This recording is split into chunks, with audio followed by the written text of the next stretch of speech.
నిఫ్టీలో ట్రేడ్ చేసి మంచి ప్రాఫిట్ జనరేట్ చేయాలనుకున్న వాళ్ళు ఈ వీడియో అయితే పూర్తిగా చూడండి. నేను ఒక బెస్ట్ స్ట్రాటజీ చెప్తాను. ఈ వీడియో అయితే పూర్తిగా చూడండి. ఓకే అండి. మనమైతే ముందుగా నిఫ్టీ చార్ట్ ఓపెన్ చేసుకొని 5 మినిట్ టైమ్ ఫ్రేమ్ సెట్ చేసుకొని మనం ఏం చేయాలంటే ప్రీవియస్ డే యొక్క 325 క్యాండిల్ ఉంటాయి కదా, 325 క్యాండిల్ యొక్క లో అండ్ ప్రెసెంట్ డే యొక్క 915 క్యాండిల్ ఉంటాయి కదా, దాని ఒక హైని మనము డ్రా చేసుకోవాలి. ఓకేనా, ఇక్కడ చూడండి నేను డ్రా చేసి చూపిస్తాను.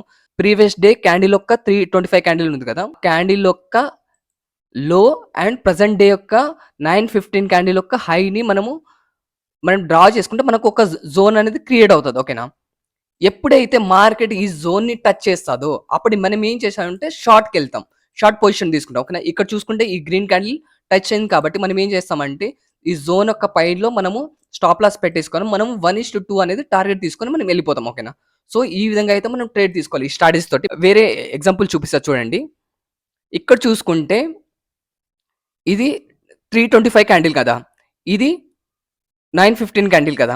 సో మనం ఏం చేస్తామంటే 325 క్యాండిల్ యొక్క హై,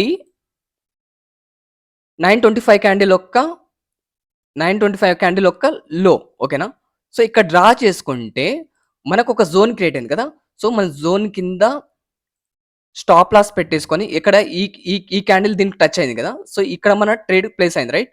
సో ఈ జోన్ యొక్క లోలో మనం స్టాప్ లాస్ పెట్టేసుకొని మనం 1:2 టార్గెట్ తీసుకొని మనం ఇలా వెళ్తాం. ఎప్పుడు అప్ సైడ్కి ఉన్నప్పుడు. ఓకేనా, అప్ సైడ్కి ఉన్నప్పుడు. ఓకే, ఇది డౌన్ సైడ్కి ఉన్నప్పుడు. ఓకేనా, సో అర్థమైంది అనుకుంటా. యాక్చువల్లీ ఈ స్ట్రాటజీ ఎందుకు వర్క్ అవుతుంది అంటే ఏ బేస్ మీద వర్క్ అవుతుంది అంటే ఏం లేదండి, మార్కెట్ ఎప్పుడైతే ఒక గ్యాప్ ని వదిలేసి మార్కెట్ మూవ్ అవుతుందో ఆ గ్యాప్ ని ఫిల్ చేయడానికి మార్కెట్ ఆ ప్లేస్కి వస్తారనమాట. ఓకేనా, సో ఆ గ్యాప్ ని మనం ట్రేడ్ చేస్తాం. సో అర్థమైంది అనుకుంటా మీకు.